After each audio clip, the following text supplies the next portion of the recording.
computer off. Put it up here for now. And sometimes these dropper posts, they stick. And I don't know if it's the humidity or what, but sometimes if you leave them in the down position and pushing it and it's not wanting to go, you gotta give it a little persuasion and then you're good. So, since I'm doing tire stuff, I like to work on the ground just because it's easier to get the tires in and out. It's easier to get the tires in and out of the frame like this. I don't know why. Maybe it's because that's how I grew up. This is how we would work on bikes. Some things are just better like this. So the first thing I want to do, I want to test the front because these tires coming out are 2.35.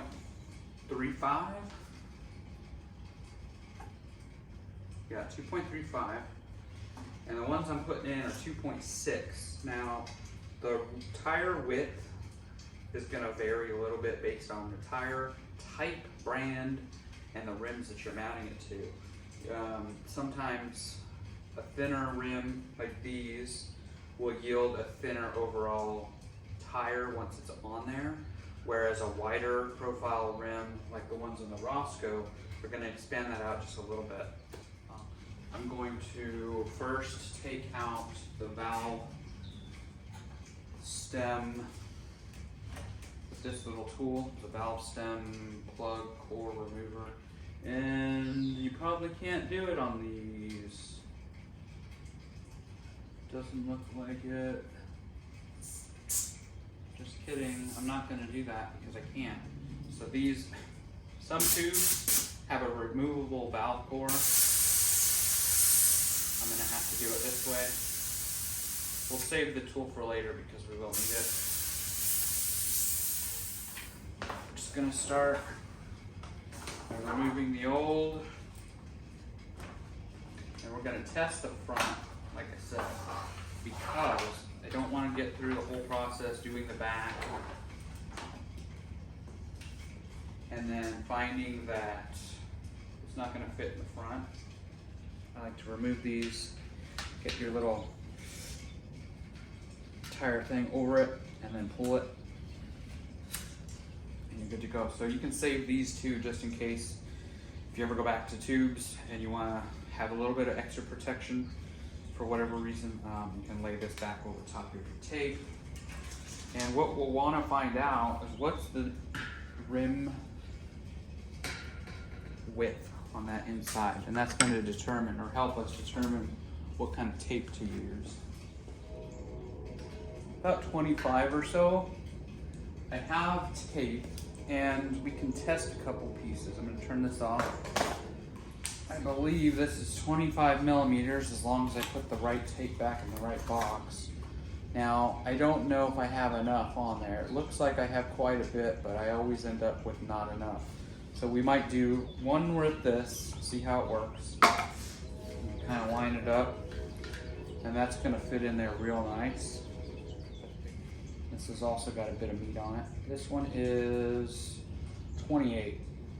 So we'll probably go with this one as our backup. We might use this one all the way, I don't know. We'll see. Maybe we'll do 1 and 1, and this one's 25.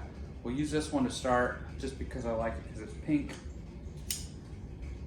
So we've got a 25 and a 28. So we'll start out over here. You want to make sure that you're getting it as close to the center and straight as possible with as little air bubbles trapped in there as you can. You want it to look good. So when you're first laying down this first little section, it's a little bit tough, but as you get a little bit more on there, you can kind of pull it nice and tight. You kind of hear that stretchy sound to it. Make sure it's lying down nicely. So now I've reached the starting point. So now I'm going to overlap. I'm going to find my valve. I'm gonna overlap it just a bit like I did in the beginning. I said I was gonna get scissors and I forgot. That's okay. So now I'm gonna grab the scissors. I'm gonna cut it at an angle. I'm not gonna cut it straight. I'm gonna cut it at an angle. So from here, take yourself a rag. I put mine away for this. I'm gonna use my hoodie. And just run your finger along the edge, making sure that everything's laying down nicely. You can use your finger if you want. For me, it's a little chilly out here right now, so this kind of hurts the fingertips, especially after doing those other tires.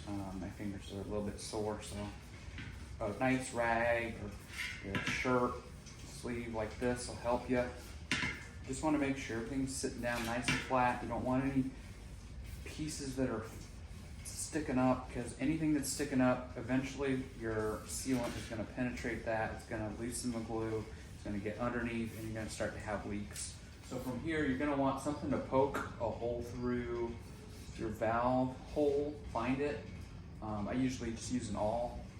You can use a nail, a screw, whatever, but you want to make sure that you're making a clean hole here. I like to kind of mark it from the bottom and then come back through the top. Some people like to cut a little X in there with maybe like an X-Acto knife or a razor blade or something like that. Doesn't really matter. Most of the time, your sealant is gonna help you here. You're not gonna have any issues. I've never had issues.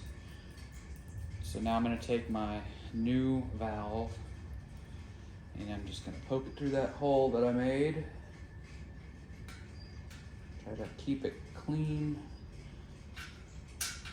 And the awl is a lot smaller of a diameter than the valve. So the valve will help. That hole will break open just a little bit, but it'll be still kind of small and tight around that stem. So you've got your stem in there. Take your little lock nut thing. And we'll go all the way down. And these don't have to be super hardly cranked down. I found that in the early days when I was doing tubeless setups, I would like stress over this piece, you know, being super tight, because yeah, this is a part where it could fail. You want this to be sealed good, but this rubber on the other end, as long as you're pulling it together pretty good, it's fine. And then the reason why you don't want to grab a wrench and start, you know, really torquing this down is if you're out there in the field and let's say you carry a spare tube with you, and for whatever reason your tubeless decides to fail, you can't get it to seal, you can't get it to pump up, you just need to get home or get back to the car or whatever. You have a tube with you. If this is on here super tight, you don't have something like a pair of pliers to twist this off, you're gonna be SOL. So, you know, finger tight is good enough on here. The sealant will help plug it up around that little area if it's super loose, but you know, finger tight's good enough. Just want to make sure it doesn't wiggle around. It's a game changer. You know, I don't have to deal with tubes or worry about punctures. I'm confident that I'm never gonna get a flat, knock on wood again. So from here, that was really easy to get on there. And like I said, these tires are yours are gonna vary. For getting new tires, they come folded with a zip tie. They're kind of crinkly. They don't go on as good as a used tire. So now I'm gonna grab the compressor and hopefully this will seat quickly. We're gonna go back and grab our core removal tool. We're gonna shoot air in there and hopefully it's gonna expand quickly onto the bead. It's gonna pop into place and we can let it out. Put the core back in and pump it up with a regular pump, or you can do it by compressor. I like to do it by hand, just in case it, for whatever reason, the tire doesn't seat all the way or doesn't seat straight and half the bead's off and I'm just not looking and I don't see it. I'm doing it with the air, boom, and it blows up. I don't want that. My ears ring enough as it is. I don't need any more hearing issues. So we'll do it, we'll seat it, let it out, put the new sealant in, fill it up with the hand pump, and we should be good to go. And it's not going. So what that means, usually that the bead is a little bit loose. Sometimes if you kind of massage it into place, around the area where the valve is. You can get it to cooperate, and sometimes it takes a little bit longer. As you can see, I'm having a little bit of trouble. Just kind of massage it, make sure that you've got enough tire on both sides of that rim. Yep.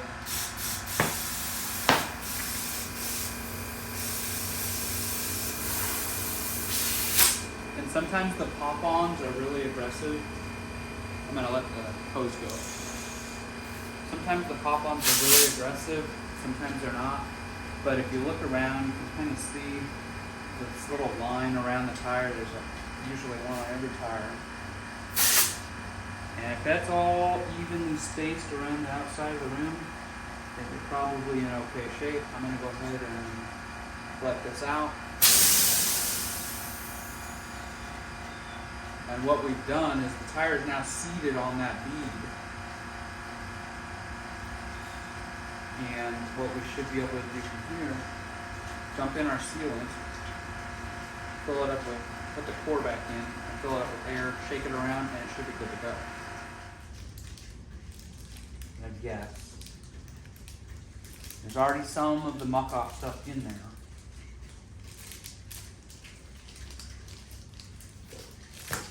I'm going to put the valve core back in. Make sure this gets all the way in. I'm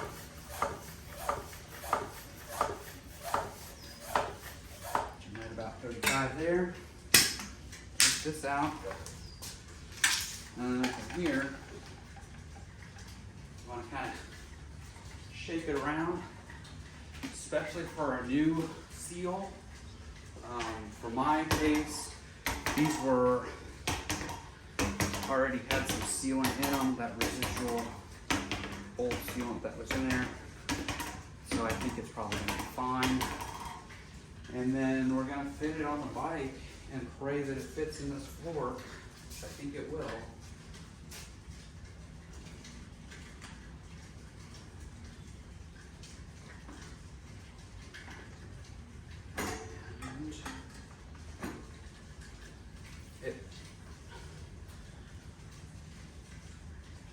Oh boy, it fits, but it's close. I'm gonna sort of tighten this down a bit. Yeah, we got clearance all the way, but barely. Now, keep in mind, it's gonna flex maybe a little bit here and there. If you're going super hard in turns, you might have a little bit of rubbage. I don't have any rubbing right now currently. That's not why my tire is slowing to a quick stop. I actually have some caliper rub on this closer to me side. I don't know if we can see it in there, but more to come. Thanks for watching. I'll see you on the next one.